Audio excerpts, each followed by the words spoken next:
One's ready. One's ready. Go! Hey everybody, welcome back. This is your daily drop for the 8th of July.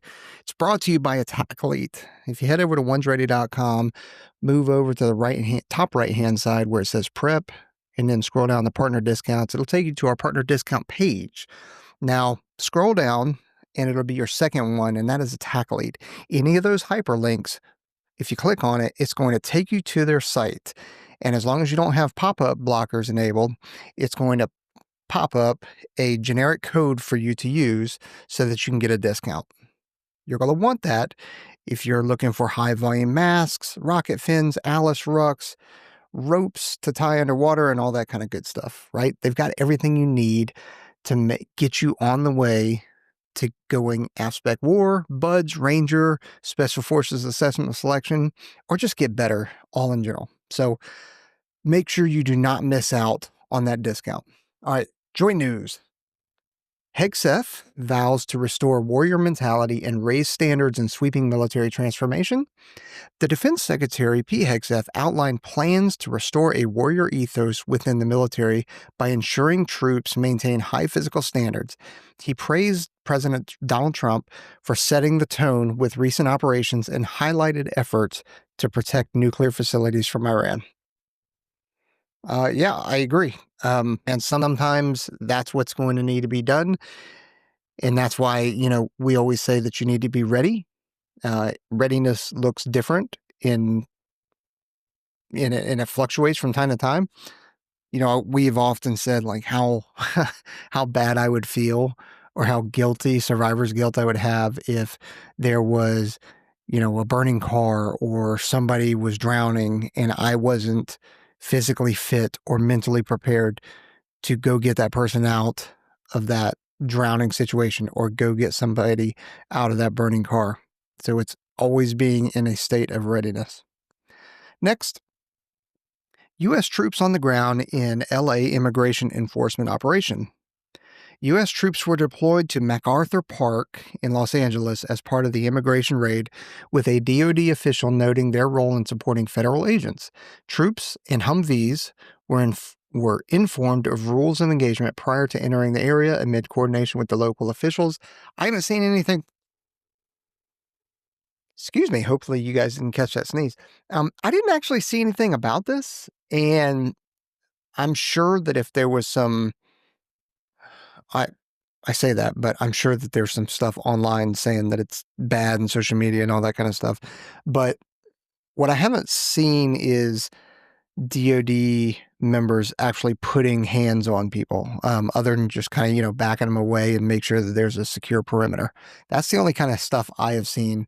I know there was one, I think it was a Marine a couple of weeks ago that had made an arrest, but it must have been a legitimate arrest because it soon disappeared and the media moved on to something else. So outrage is always going to happen. Just depends on where it's at. Next, 200 Marines deployed to Florida as Pentagon approves more ICE support. The Pentagon deployed 200 Marines to Florida to assist ICE, with a total of 700 troops, including reservists, National Guardsmen, providing logistical support. Northcom officials declined to offer more specifics on the deployment. Now, I'm not surprised because it's a deployment. Even though it's stateside, they're still not going to give you operational info because that would be an operational security violation. So, yeah, pound sand, nerds. Next, Japan Times, unattributed. An airman and a Marine were arrested over the 4th of July weekend on charges of assault in Okinawa, with prefectural police stating Thomas Salazar, 25, was arrested on suspicion of assaulting his girlfriend. Gabriel Manez, 21, was arrested on suspicion of injuring a 40-year-old Japanese man, and both denied the allegations. I'm wondering if we'll see more on that later on. Oftentimes I'm surprised, and you guys know this because you've watched these or listened to these before, but sometimes it's amazing to me that these make the Department of the Air Force's blotter or public affairs list. I mean, we're essentially doxing these two guys, this Marine and this Airman, and it's not great. Maybe I need to not do this. Those kind of, I need to make sure I edit those out. I don't know.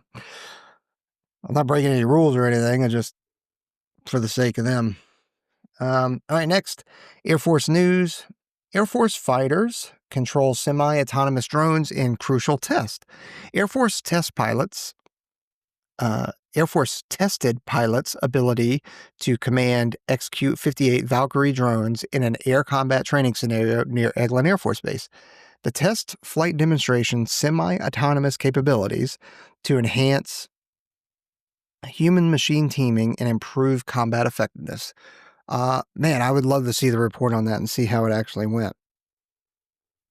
Air Force Military, or AFMC, which is Air Force Material Command, boss Richard retires after 42 career.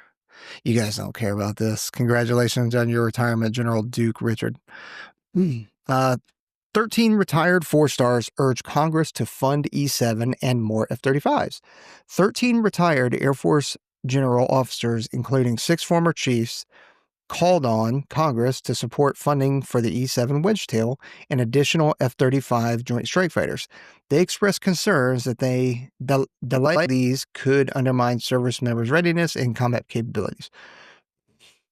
Okay, so there's a couple things to this that I would just point out. Whether or not I agree with we need to fund the Wedgetail and additional F-35s, which I do think that we need more F-35s, I'm not 100% sold on the E-7 Wedgetail, us needing it, if these capabilities are already available in space. Now, if they're not available in space and they're not available today, then we should be procuring the E-7. Or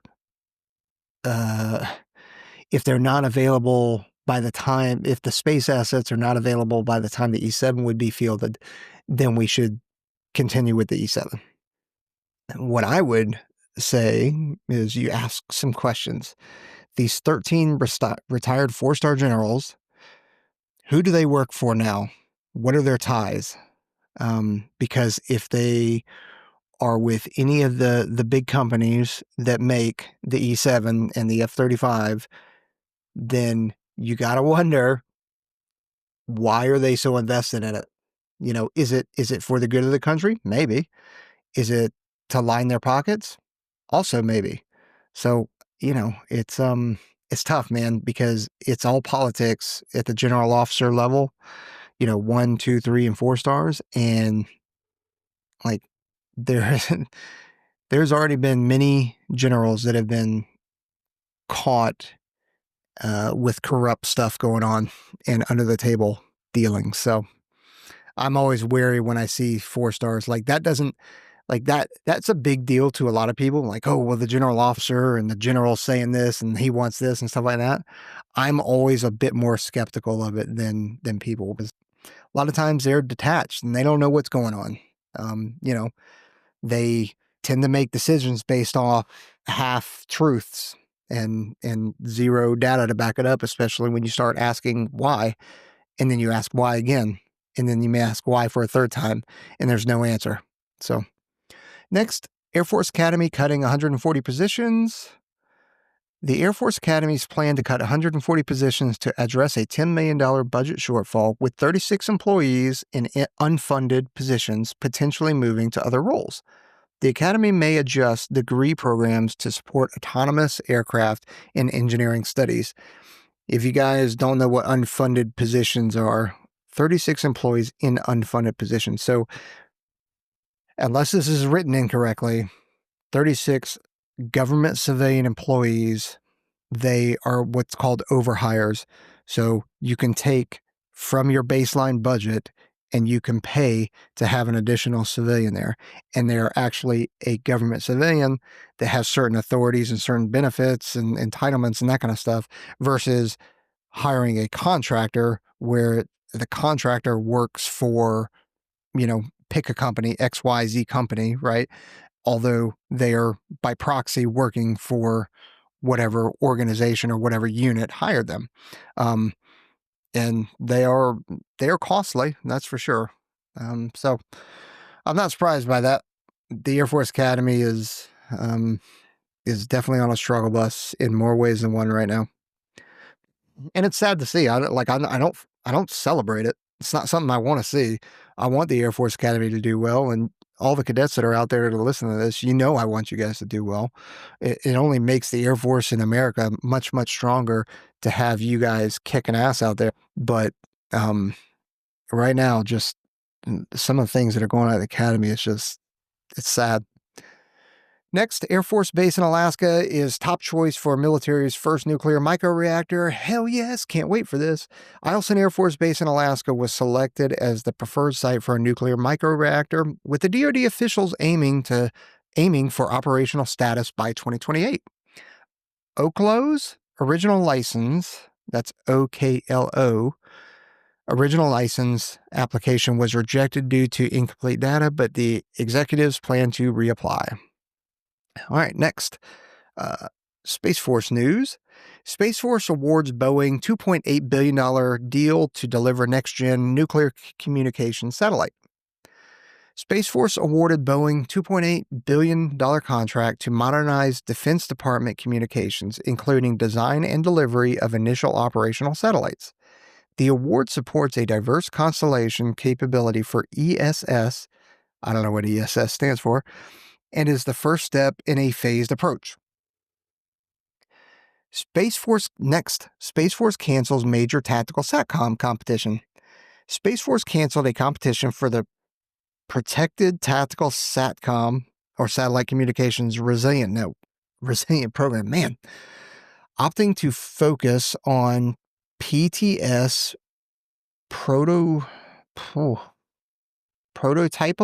I think is what it says, constellation. The decision will include the use of lower risk contracts and faster deployment capabilities. All right, this is your last one of interest. Ambiguity noted.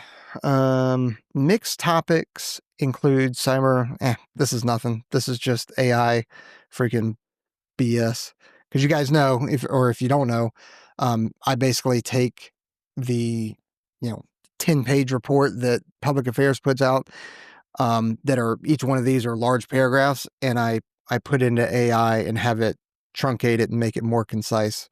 So anyway, like I said, don't forget to check out onesready.com. Buy yourself a piece of merch while you're there, but then also, like I said, go to the top right-hand corner, prep partner discounts, and check out all the partners that we have in there.